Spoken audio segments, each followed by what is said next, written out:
Yes, ladies and gentlemen, tanks of Blitz Universe, welcome back to the channel. My name is Martin Dogger and I want to discuss something with you about update 6.7 today. And we're not gonna look at the Sheridan or the T92E1, I've covered one of them already in a video, the T92E1. We'll be looking at the Sheridan later on as well, obviously.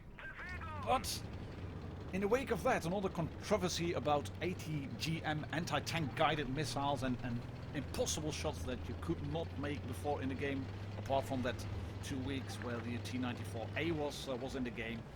I'm not going to talk about that. There's been enough footage already on YouTube. You can check it out for yourself. I want to talk about Tier 7.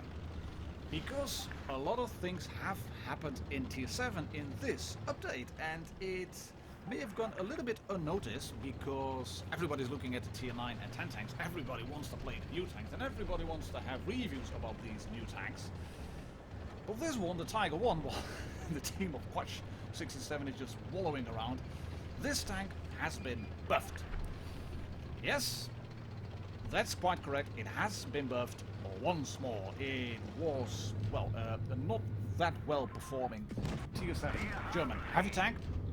Everybody wanted to drive this one because it was the Tiger. It was the most epic, iconic tank of World War II in a historically influenced game. It's not historically accurate by any means. But everybody wanted to drive this tank. So Wargaming buffed it up to the point where it basically became a medium disguised as a heavy. Bushka did a video on that, I think about a year ago, calling it the most OP tank in the game because it had the mobility of a medium tank, a bit of a slow one at that, but still, mobility of a medium tank. It could go around the map fairly quickly, it had good armor for a medium tank, and a really big hard-hitting gun. What it did not have was brilliant frontal armor.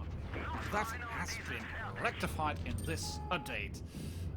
The Tiger has been buffed. It has been buffed on the plate where the driver sits, where you can see the machine gun port and the driver. It has been buffed on that little lower plate just below the driver's front plate, and it has been buffed on the lower glasses plate behind the where the transmission sits behind. And it's not just this tank that has been buffed in Tier 7, and I'd advise you to sit down if you really don't want to fall off your seat. The T29, the T25AT, the IS, the KV3, the Panther, the Tiger 1, the Premium IS-2 9045 has been buffed, the Jagdpanther, the Black Prince, the 87 and the Chinese IS-2 too. All these tanks have been buffed, and all these tanks get better frontal armor.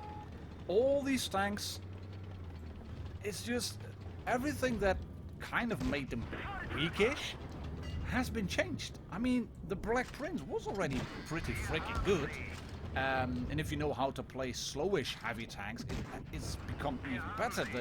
On that tank, the plate where the driver sits has been changed as well, has been buffed. The Jagdpanther gets a buffed side armor plate behind the tracks. It gets a buffed front plate. The Panther gets a buffed turret front and a upper hull plate. The IS-2 9045 gets a better turret front. The KV3 gets a better front plate and a bigger, fatter gun mantlet. The T25AT will become pretty OP as a hull-down Tier 7 tank destroyer because it gets a buffed front plate. And I'm not going to talk you through all the little details that have changed, nor will I keep talking about what is happening in the game, because you can see that for yourself. I'm not a golf commentator.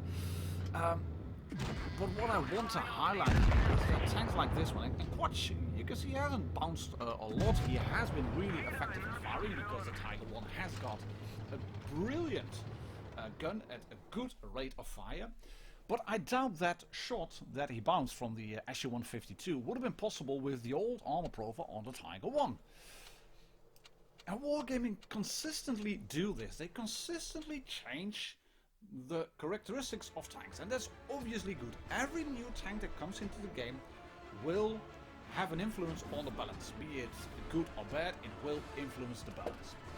The Sheridan and the T92E1, they might shift the balance to more DPM, but they can be out DPM'd by any medium tank in the game if they're driving it up. Yes, those rockets, they will be an influence on what is going to happen on the game. But that will be a meta change towards mobility. I think that the change that Wargaming want to do here on the heavy tanks and basically the tank destroyers, I mean, apart from the Panther, none of the tier 7 medium tanks are buffed. Not even the pretty trash VK3002D, which is one of the worst performing tech tree tanks in the game. Nobody plays it. But what I don't quite grasp is it seems that the tanks consistently have to change. They have to change left, right, and dead center. And even before we have a new update, tanks are changed back again, just after every single update. And we're looking at Paukenwirbel here in the T29 Heavy from the Spodex clan. He bounced a shot from that T43. This tank, the T29, it is known as a pretty good hull-down heavy tank. The turret, impervious to most of the guns you will be facing. It can side strip at a pinch because of the way the hull is shaped, because of the tracks and the wheels, etc. But now that front plate has been buffed as well, you had to be careful in going hull down, but now you can be more aggressive. Wargaming seemed to be keen to shift the meta into more and more mobility, be it at tier 9 and 10, but also at tier 7 and 8. And that's, I mean, it is a good thing. If the game becomes stagnant, then there will not be more people playing it. People will drop out of the game, especially new players. So they will want to get new players into the game, because fresh blood keeps the game alive, it brings customers, it brings people who will buy stuff, and I have no idea why this T43 needed that long to kill a T34, but hey ho, there you go. Paukenwirbel, he is going to move away, just go into another hull down position, try to clear the T43. There's another tank over there, but you have to watch out a bit. You have to watch out a bit, but it's gonna get shot up the ass by the T49. That is unfortunate. Shoot him. Yes. Keep going, keep going, keep going, keep driving, keep driving, keep driving. He's gonna derp you now. You have to pop your adrenaline, buddy.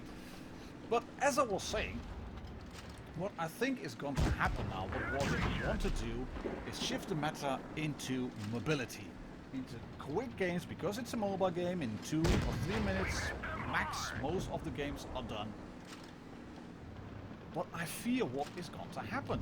If these tanks will become strong, if the buffs are going to work out, if everybody's going to drive the T29, or maybe the Tiger 1 again, then they will come up into the other tiers, into tier 8, and then they have the same tank in the same tech tree, and they start playing that tank like they did in tier 7, where they could use their OP or really epic or pretty freaking good frontal armor.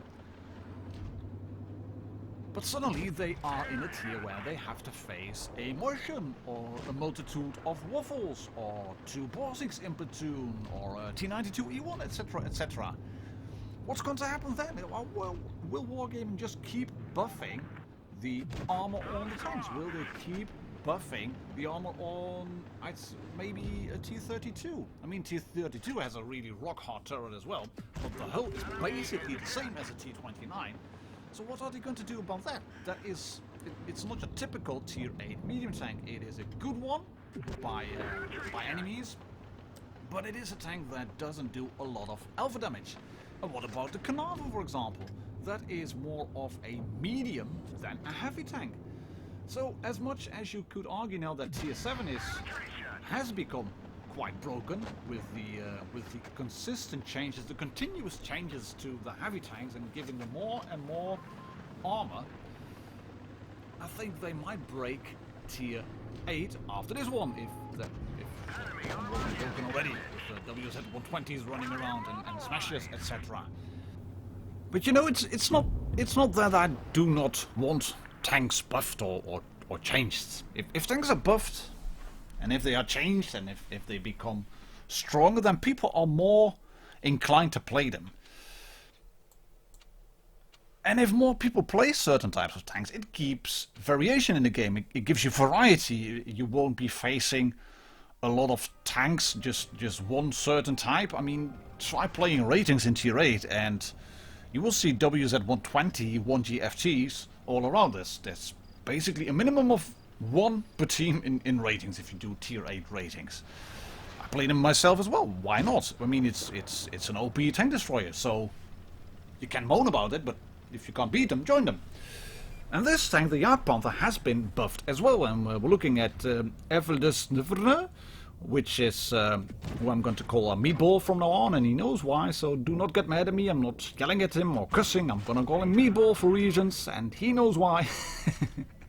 And he's shooting tanks at Yamato Harbor, as you can see, from the obvious tanking spots that are on the northern spawn 1 and on the southern spawn 1. Everybody sits here, be it a Lurker, be it an AMX M445, be it a Jagdpanther. Everybody will stay in this spot. And as mentioned before, this tank has been buffed too. It has been buffed with a with added armor on the front plate, added armor on the sides behind the tracks, not on the casemate itself, I think. But it has got a better front plate and better side armor. Take note of that. It's going to be instrumental in the game later on, while Meatball misses a few shots. Not a lot of damage to 27. He missed more shots than he hit, actually, but yeah, his team is losing, so he's going to move up. But what was I then on about? I think with all these changes, even if it's a good thing, I mean, people will start playing Jagdpanthers more, maybe T25 ATs, which was already a good tank.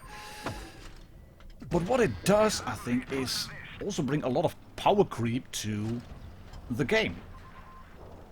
That update from well over a year ago changed Tier 5 completely, update 5.5. It changed Tier 4 completely.